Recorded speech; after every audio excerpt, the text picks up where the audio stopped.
Uterus cancer ಆಗಲಿ, cervix cancer ಆಗಲಿ, ovaries cancer, ಅದು ಮೊದಲಿಂದನೂ ಇತ್ತು ಜಾಸ್ತಿಯಾಗಿ. ಬಟ್ ಇವಾಗ ನಾವು ಯಂಗ್ ಜನ್ರೇಷನಲ್ಲಿ ನೋಡ್ತಾ ಇದ್ದೀವಿ. ದಿಸ್ ಇಸ್ 35 ಇಯರ್ಸ್ 40 ಇಯರ್ಸ್ ಹೆಚ್ಚಾಗಿ. ಅದಕ್ಕಿಂತ ಏನಾಗಿದೆ ಪ್ರಾಬ್ಲಮ್ ಅಂದರೆ, ಇವೇನು ಪೇಷಂಟ್ಸ್ ಬರ್ತಾ ಇದ್ದಾರಲ್ಲ ನಮ್ಮ ಹತ್ರ ಹೆಚ್ಚಾಗಿ ಅಡ್ವಾನ್ಸ್ ಸ್ಟೇಜಲ್ಲಿ ಬರ್ತಾರೆ ಪೇಷಂಟ್ಸ್. ಏನಕ್ಕೆ ಅಂದರೆ ಅವರಿಗೆ ಅವೇರ್ನೆಸ್ ಇಲ್ಲ. ಏನಾದರೆ, ಏನು ಸಿಂಪ್ಟಮ್ಸ್ ಇದ್ದರೆ, ಏನು ಡಯಾಗ್ನೋಸಿಸ್ ಇದ್ದರೆ, ಎಲ್ಲಿ ಹೋಗಬೇಕು, ಯಾವಾಗ ಹೋಗಬೇಕು ಅಂತ. ಎಷ್ಟೋ ಜನ ಪೇಷಂಟ್ಸು ಸಿಂಪ್ಟಮ್ಸ್ ಕಾಣಿಸ್ಕೊಡುತ್ತೆ ಬಟ್ ನೆಗ್ಲೆಕ್ಟ್ ಮಾಡ್ತಾರೆ, ಯೂಶಲಿ ವಿಮೆನ್. ಸೊ ಮನೇಲಿ ಯಾರಿಗೂ ಹೇಳ್ಕೊಳ್ಳಲ್ಲ, ಅಂದರೆ ಅವರೇ ಕಷ್ಟ ಅನುಭವಿಸ್ಕೊತಾರೆ. ಸೊ ಹೆಚ್ಚು ಜಾಸ್ತಿ ಆದಾಗೆ ಮನೆಯವ್ರಿಗೆ ಸ್ವಲ್ಪ ಹೇಳ್ಕೊಳ್ತಾರೆ. ಆವಾಗ ಆಸ್ಪತ್ರೆಗೆ ಹೋದರೆ ಕ್ಯಾನ್ಸರ್ಸ್ ಯೂಶಲಿ ಡಯಾಗ್ನೋಸಿಸ್ ಆಗುತ್ತೆ, ಅಡ್ವಾನ್ಸ್ ಸ್ಟೇಜಲ್ಲಿ ಡಯಾಗ್ನೋಸಿಸ್ ಆಗುತ್ತೆ. ಅಡ್ವಾನ್ಸ್ ಸ್ಟೇಜಲ್ಲಿ ಡಯಾಗ್ನೋಸಿಸ್ ಆದರೆ ಟ್ರೀಟ್ಮೆಂಟ್ ಕಮ್ಮಿ, ಅಂದರೆ ಟ್ರೀಟ್ಮೆಂಟ್ ಇದೆ ಬಟ್ ಏನಾಗುತ್ತೆ, ಸರ್ವೈವಲ್ ರೇಟ್ ಕಮ್ಮಿ ಆಗ್ಬೋದು, ಪ್ರೊಗ್ನೋಸಿಸ್ ತುಂಬ ಇದು ಆಗಿರ್ಬೋದು, ರಿಗಾರ್ಡೆಡ್ ಆಗಿರ್ಬೋದು ಪ್ರೊಗ್ನೋಸಿಸ್. ಅದಕ್ಕೋಸ್ಕರ ಏನು ಇಂಪಾರ್ಟೆಂಟ್ ಅಂದರೆ ಹೆಚ್ಚಾಗಿ ಅವೇರ್ನೆಸ್ ಇಂಪಾರ್ಟೆಂಟು.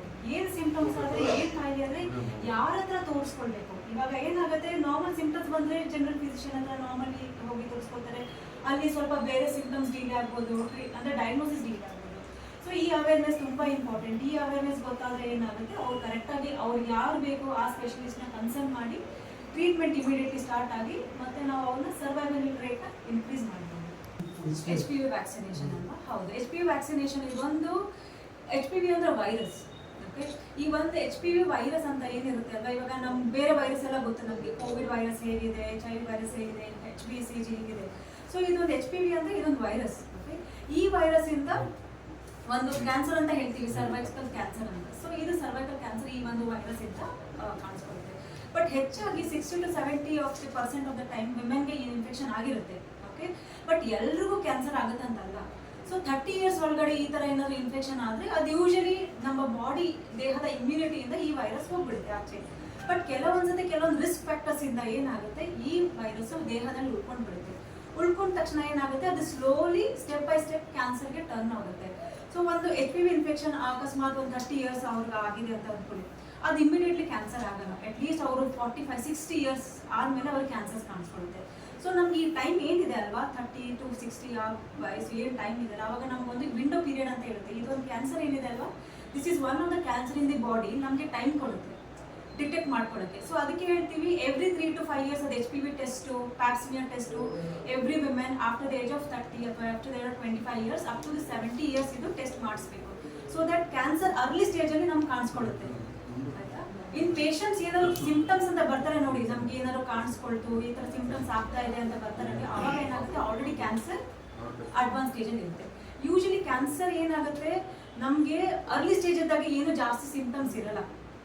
ಇವಾಗ ಎಷ್ಟೋ ಜನ ಪೇಷಂಟ್ಸ್ ಏನು ಮಾಡ್ತಾರೆ, ಇವಾಗ ನಾರ್ಮಲಿ ನಾವು ರೂಟಲ್ಲಿ ಈಗ ಯಾರೋ ಹತ್ರ ಮಾತಾಡ್ಬೇಕಾದ್ರೆ ನಾವು ಹೇಳ್ತೀವಿ ಜನರಲ್ ಚೆಕಪ್ ಮಾಡಿಸ್ಕೊಳ್ಳಿ, ಜನರಲ್ ಹೆಲ್ತ್ ಅಂತ.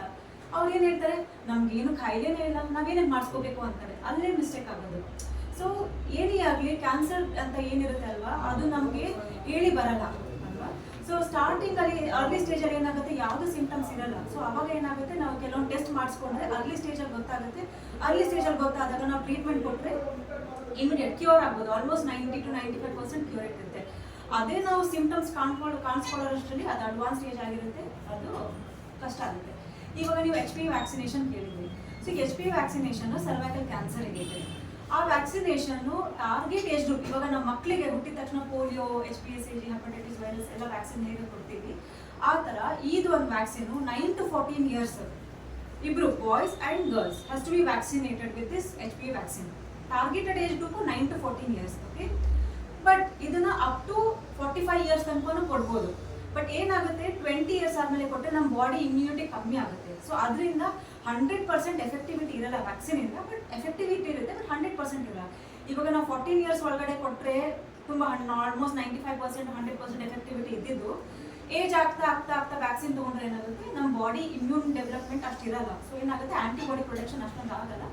ಸೊ ಕಮ್ಮಿ ಇರುತ್ತೆ. But still we can give up to 45 years of age ಕೊಡ್ಬೋದು.